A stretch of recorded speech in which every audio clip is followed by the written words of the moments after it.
What's up, Archons? I'm Flightless Pheasant, and we've finished another Vault Tour, which means another Vault Tour review.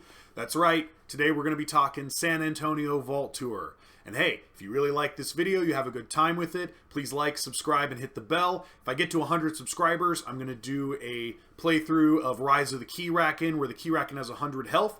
I've been prepping for that game for a couple weeks now, so I'm really excited to get to do that. And if you really have a great time, then I will be at the Las Vegas Vault Tour and at Keyforge Celebrations, so feel free to join me there. The San Antonio Vault Tour was hosted by Shenanigans Esports and Gaming Venue. It was a really cool space. They had an entire room dedicated to esports, and then we, of course, were in the gaming venue, which was off to the right. I apologize if my photos and videos look like there's not a lot of people. There actually were a lot of participants, but I was so into playing and having a good time on Friday and Saturday, I completely forgot I needed to get video and pictures until Sunday. So all the video and photos I have are from Sunday, which is why it looks like there's not quite as many people. So day one was all about sealed, as it always is. I almost showed up late because my flight out of Detroit got delayed by an hour, and when I finally did arrive, I got my 3 decks, and I cracked them open and started going through them and trying to see what I could build. So the 3 decks I opened for sealed this time around were actually pretty interesting. I want to start with this one because this is the one that I looked at and was the most interested with the first, and the one that I ended up wanting to play and played mostly, although I did pull a pod from a different deck, and we'll get to that in a second. But this is Lace Dew the Spirit Serpent Stopper, and this was the deck that I played primarily. So I was mostly interested in the Untamed. This Untamed pod really stood out to me for a couple of reasons, but top of the list was Haunting Witch and Low Dawn. And I thought that I could pretty easily pull off Haunting Witch into Low Dawn, and I did a few times, and I managed to reset my deck so that I had all of my Untamed creatures back in my deck and was able to take another turn with Untamed creatures primarily. And the Loyal Packmate also stood out to me as a good addition because it can protect some of my other pieces. It did have Witch of the Eye, which is also pretty good recursion, and a Nepenthe Seed along with Regrowth. So I thought this was a pretty good pod, and Dex of Keyforge seems to mostly agree. 28's not bad. I also took the Geistoid pod here because I wanted to be able to get all that Untamed into my hand in one go, and I had a Winds of Death to do exactly that, and a Boo to make it go a little faster, and an In Here Somewhere to help get the engine going. Also, Mischievous can't be undercounted. I actually did manage to use Mischievous a couple of times to make my opponent discard until they had no cards in their deck, and so if they played anything out of their hand, they wouldn't be haunted anymore, which was pretty valuable. I ended up skipping out on this Star Alliance pod. I didn't feel like it was all that great, but when I switched to Second Amber after being eliminated, I did play it a few times, and I actually changed my mind on it. I think it's actually pretty good. So 2 surveys, Chief Engineer Walls, and 2 Comm Officer Palix is not a bad way to start. I also really like this modular exoskeleton because it was enhanced with a draw pip. And between its own ability to recur itself and Chief Engineer Walls, I was able to pull it and replay it. Plus, Psionic Officer Lang is surprisingly frightening. A lot of people go out of their way to kill her, and they probably should. But that was all Second Amber, so for the main game, I just pulled the Untamed and Geistoid pods out of this deck. And my second deck, Countess K. Durkin, I didn't think was all that impressive. I kind of looked at it and I was like, maybe there's some stuff here, maybe there isn't. But Dex of Keyforge, as you can see, thinks it's really, really good. And I think ultimately what this boils down to is I kind of underestimated how good a Beanstalk is, even if your Giants are kind of lame. Because I do have another deck with a Beanstalk, but it's only got 2 Giants in it, and they're both really unimpressive. It's like Mournful Barnburner and Ornar Skullface, which is like, not really that great. And I looked at the Giants in here, and there are a few of them. There's Blunderbore, who's not bad. There's Crim Torchtooth, who I don't really like, but I underestimated how good a Crim Torchtooth with a Beanstalk can be if you have a War Chest. Then there's Lifting Buddy and Rickety Cybergiant. So there's only 4 of them, and they're kind of not the best giants, but apparently that's all it takes to get to a 31 SAS. So it seems like this Aquidon pod was the weak pod, and I did kind of think so too, but I did play this deck after the event was over when I got back home because the SAS was so high, and I actually think this Aquidon pod's not too bad. Particularly, I love Permanent Record and Generous Offer in the same deck. That's Steal 4 for one creature being exhausted and then destroyed. 2 Gemcoat Vendors, that's not bad. That's a bit more steal. Transitory Philosopher's not bad, because artifacts are pretty good in a lot of decks right now. And Ravening Morphozoid, I think I undervalued as well, because Poison and Skirmish are pretty good when you can get them on the same creature, and he's draw then discard instead of discard then draw.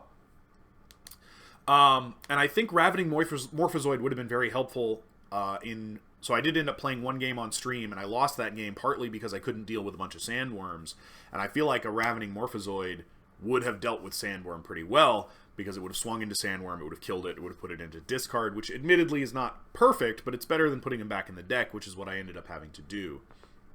And then this Mars pod I did like, and I did end up taking, because I felt like it had pretty good Amber control, and it was pretty good at getting haunted.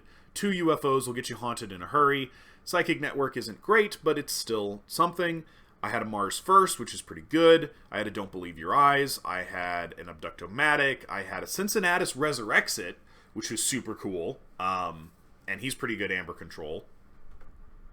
And I had a Grabber Jammer. So this Mars pod isn't, like, phenomenal, but it can swing Amber pretty hard. And I think in one game I did pull off a 5 Amber swing in a Mars turn. And I managed to take 5 Amber away from my opponent and keep them from forging a key. When they should have forged the key. So I was pretty happy with that pod. And then the last deck I pulled is Pariah Killy Knife. I didn't really think anything special about this pod, and I think I was right to do so. It did have some interesting Brobnar stuff, like it had a Yomama Mastery and a Bone Crusher, which is kind of interesting. Fight to the End is also not bad. It had Concussive Transfer, which I usually like. It had Cacophonous Riot. It had some stuff, but I didn't really think it was all that great. And then this Mars pod, I didn't really care for either. Aberrant Warp Event can be good, but it's not my favorite way to do removal. It did have the Don't Believe Your Eyes, but so did the other one. It did have the Abductomatic, but so did the other one. It had some stuff, but ultimately I didn't think it was all that great. And then this Star Alliance pod, I don't think is all that good at all, but it's better with the Brobnar pod, because this Star Alliance pod has Elliot, who can do some really cool things with upgrades, particularly if you have a few of them, which this deck does have a Proton Siphon, and that's pretty much it for upgrades. When it came to games, I played 3 rounds in the main tournament. I won my first game, I lost my second game, and then my third game was on stream against Demonte, and you can see that game on the live stream. He absolutely blew me out of the water. He had 2 Generous Offers and 2 Sandworms and just a Aquidon that could generate so much Amber, it was almost impossible for me to keep up with. But I fought him as hard as I could for as long as I could, and ended up getting booted out of the main tournament, where I went on to play second Amber. I played 4 rounds of second Amber, and I played Lace Dew the Spirit Serpent straight up. The Spirit Serpent Stopper, straight up for that. I won 2, I lost 2, but all in all, it was a pretty good Friday, and I was ready to get back to my hotel. With day 1 over, I headed back to my hotel to try to get a good night's sleep. I was able to do that and get ready for day 2, where I had brought my same Archon deck from the last Vault Tour. Also, this is my mom. It's a pseudonym. Say hi. She was a big help and was with me all weekend and made the entire experience a lot more fun. For day 2, they did stack the Archon and Alliance tournaments so that you were able to participate in both. I opted not to participate in Alliance because, honestly, I don't have a whole lot of interest in Keyforge games that end on turn 3. But it's cool for those people who were able to do it, and there were a lot of people who were able to do it, and that was great for them. I was mostly just going to play Archon, which I'd actually been on the fence about whether I wanted to play or not, but I ultimately decided that I would, because the Archon deck that I played at Rochester was pretty good, and I'd gotten some more practice in, and I wanted to see if I could go a little further. So this is Gilpin, the Triangular Vaultmaster.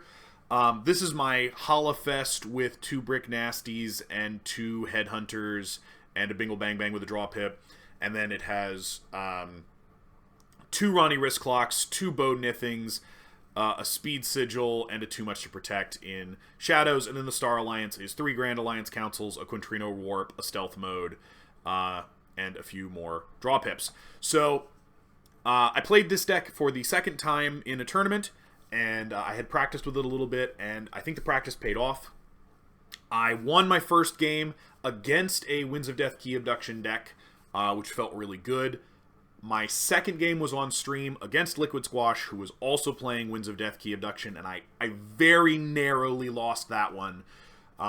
He just managed to pull off a little bit of Amber Control and get his Key Abduction going, and I just couldn't do anything about it. But I had an early game that was pretty strong, and I was right on his heels the whole way. My third game, I ended up winning, and then my fourth game was against Sydney from Help from Future Self, and she beat me, but also just barely. And again, I managed to get my Holofest off really early, and I feel like it was a really good tournament. I did go on to play in Second Amber. There were only 2 rounds of Second Amber. It might have been 3, but I only won 1 round of Second Amber, still playing Gilpin, the Triangular Vault Master. But all in all, I felt pretty good about it. And then they went on to play Alliance, and I mostly just hung out with my mom while they were playing Alliance, and I showed her some stuff because I wanted her to participate in the Menagerie tournament the next day. And then when Second Amber for Alliance opened up, I asked them if I could play my Archon deck, and they said yes, so I did play Second Amber for Alliance. There were 2 rounds of that. I got a bye in the first round, and I lost the second round, so that counts as a win. And that was pretty much Saturday.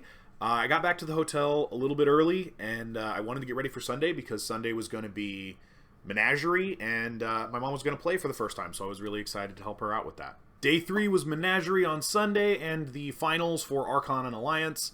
There was a lot of really exciting things going on, but all of my attention was on Menagerie as I got together my deck and was prepared to play in what I was hoping was going to be a really fun Menagerie tournament.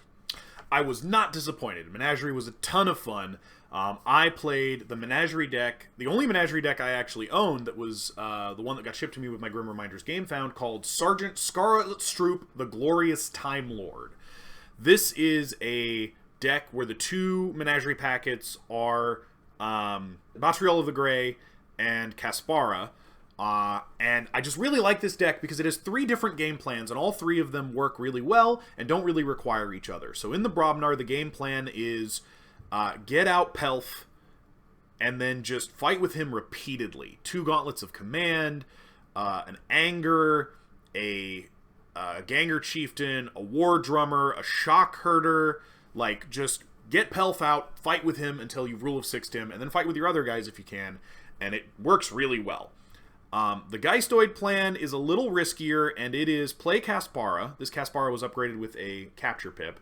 Then play as many Precocious Fragments as you can to get a lot of Amber. Make sure you're haunted so that Boo and Haunted House will work, which none of the other houses mind being haunted, so that works out really well. Use a Strong Feeling to get extra uses out of the Precocious Fragments and Caspara. And then Thought Catcher to give yourself a little bit of insurance in case those creatures get destroyed. It's a little risky because your opponent gains a bunch of Amber too, but as long as you burst harder than them, it's probably fine. And then the Sanctum plan is build a big board full of Disciples using Batriel of the Grey to get extra uses out of them. Zephon gives you monks. Revered Monk gives you monks. You have Request Donations and Muster in there, and a Katarina the Summoner. So 3 different game plans. 1, build a big board. 1, fight repeatedly until your opponent's board is gone and get value out of it. And 1, generate tons of Amber and run out ahead. And all 3 plans worked pretty well. And all 3 plans had a little bit of Amber control built into them, so it didn't really matter which one I was doing. I was also going to be helping keep my opponent off a key. And this turned out to be pivotal. I won 3 rounds in a row.